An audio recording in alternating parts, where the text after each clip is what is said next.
how'd you lose your voice? First things first. They had me yelling during the stretch. We ain't gonna talk about it. We like to have fun and get hyped for pre-practice, bring energy, because TJ big on that, so we try to yell, get everybody hyped. He looks like he has a lot of energy out there. Just seeing him in the first practice, kind of just describe his coaching style. He's a very vocal guy. He's big on big man leading, so that's why he wants us to bring the energy, just to get our whole offense going collectively as a whole. How do you think that'll help you guys this season, just like with a couple new faces, or a couple faces gone? Yeah, I feel like it's just having a coach that's, vocal like him is bringing like more of a willing to want to. It gets us ready to practice. It gets us, it's hard to go out there every day in the hot sun, want to do it. Just having a coach that matches your level of energy, it just gets you in a good mood. How's the chemistry developing between you and Brennan? It's developing good. Now that he's a left-handed quarterback, I know I'm not the blind side anymore, so I'm just trying to just get used to adjusting to my sets and my depth. You obviously were able to start the first 8-9 games. What did you kind of learn from that experience, and then also from being a rotational player at the end?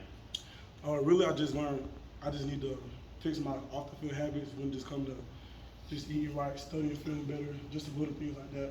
Because it showed a lot of times when I feel like I had a kind of a downfall because I kind of relaxed because I was in the role where I was playing a lot, and I feel like I just took a step back instead of being consistent with my film study, my prepping. Seems like the rushing attack hasn't been quite what you guys wanted. In terms of the balance of the offense, is that a big priority this year? I mean, kind of the pride of the OL from the line. Yeah, it's just that's a big priority, especially because Nas offense is because he has a lot of different schemes. So just showing that we could be balanced in the pass and the run, that would be good for us. Just showing how versatile we can be as a whole offensive line group. Now that you're at full pads, you have more competition with the defensive linemen. How good a job do they do getting you ready for the season, and how strong is that group? Just that front three, just Savion, CJ Davin, including Travali, it's good going against them to get you prepared, for those Saturdays, because you're not going to see a lot of linemen that's like Savion, that's 290, moving that well, that's that strong. You're not going to see that a lot. So it's a lot of good looks, good competitions, and that's what gets you ready for Saturdays. Has the nickname escalated so far? Yeah. It's starting to spread around a lot from now. Just an off-the-beat question. I don't know if you saw, but obviously conference realignment's going crazy.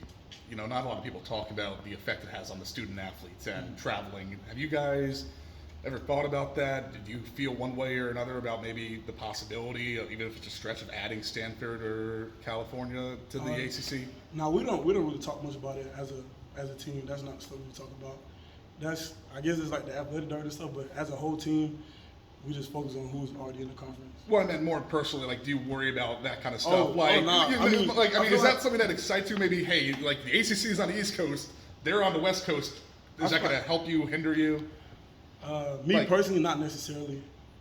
I really don't think it does. But I feel like just other conferences like the SEC, I feel like that, they're known for being the best conference, in the college football. So I say, just other players' perspective, that's something they would want to do, just be better competition, because since they're looked at as the best conference. So, yeah. Last year, you guys opened in East Carolina.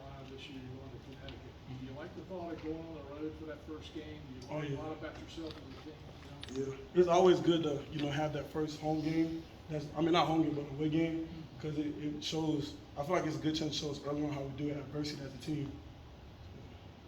How does it change things for you when you're on the road and it's a little bit louder, a little bit harder to communicate at the line of scrimmage? I feel like it don't really change much because we do a great job of prepping for away games because we always got sound amped in practice. We got speakers right behind us. So I feel like Coach Dorn does a great job of just making sure we're doing good with the crowd noise. And if we always have any problems, we go silent cadence. So we always practice stuff like that. Now that you guys have pads on, do you think practice was more intense today, or maybe a little bit more juiced up since you lost your voice to start out? Yeah, it was a little bit more juiced up. Everybody was ready to get out there. There's a lot of guys that's been hurt, that's been ready to get back out there, just show that they still got it, keep proving to themselves day in and day out. So it's a lot of energy, a lot of guys that still feel like they need to prove themselves. Is it easier to be evaluated when you have pads on? Do you feel like you can do more to stand out in the group? Yeah, I feel like just offensive line standpoint, it helps us just showcase, the physicality, and it's better to have pads on because it's easier. Not easier, but it's better for film study, just showing us how our drill tape drill work can translate the team, just with double team and just with all that stuff. When you take last year's experience with 4 different guys behind you, what does that go into this year's prep for the offensive line? When last year you guys had 4 different quarterbacks behind you, how does that change your prep going into the season? What did you learn? I feel like last year as an offensive line, we just had to learn to, expect and prepare for anything. That was our biggest thing. So I feel like, we struggled at times, but I feel like we did a great job adjusting, and that's something we're always going to continue to do, just adjusting. Because you never know, if a guy go down, somebody else got to step up. And now that we got, BA and MJ, we already have that chemistry with MJ, so I feel like that won't be a problem. Yep. Thanks, man. Thank you.